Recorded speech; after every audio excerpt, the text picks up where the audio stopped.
आज तुम्ही आटपाडी नगरपंचायतचा दौरा केला, पहिल्यांदाच नगरपंचायतमध्ये आलात.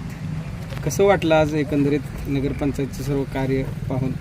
आटपाडी शहरातील अत्यंत विश्वासानं भारतीय जनता पार्टीनं आमचे सहयोगी माननीय मनोजदादा पाटील यांच्या ताब्यामध्ये शहराची सत्ता दिलेली आहे.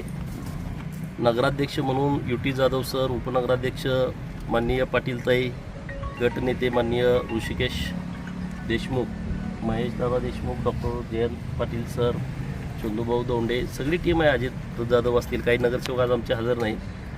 तर शहरातल्या लोकांच्या काही अपेक्षा आहेत नगरपंचायतकडून आणि आमची पण जबाबदारी आहे. परंतु काही टेक्निकल अडचणी आहेत आणि त्या टेक्निकल अडचणी दूर केल्याशिवाय शहराचा विकास होऊ शकत नाही.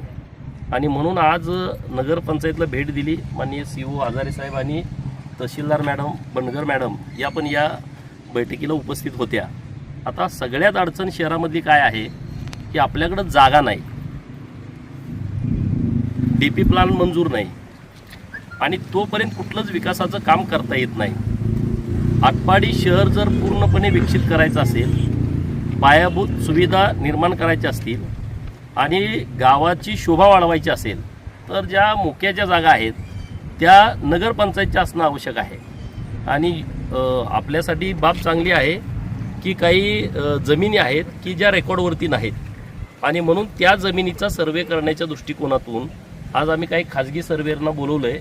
आम्हाला तर माहिती असावं नगरपंचायत की नेमकी जागा किती आपण नव्यानं निर्माण करू शकतो, त्याचा उतारा तयार करू शकतो.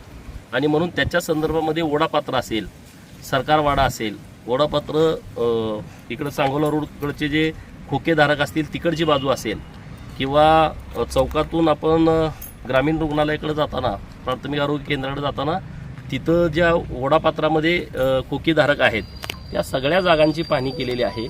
ओढ्याच्या अलीकडची जी स्मशानभूमी आहे, रामोशी समाज आणि वडार समाजाची स्मशानभूमी आहे, तिथल्या जागेची काय परिस्थिती आहे.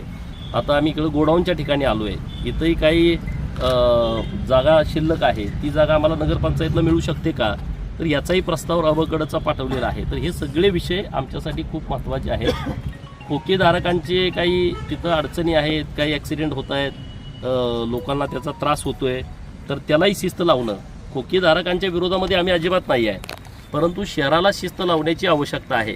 आणि त्या दृष्टिकोनातून 4 वाजता तहसीलदार मॅडम यांच्या प्रमुख उपस्थितीमध्ये आमचे नगराध्यक्ष, उपनगराध्यक्ष, सर्व नगरसेवक आणि CO साहेब यांची एक बैठक खोकेधारक मालकांच्या सोबत आम्ही ठेवलेली आहे.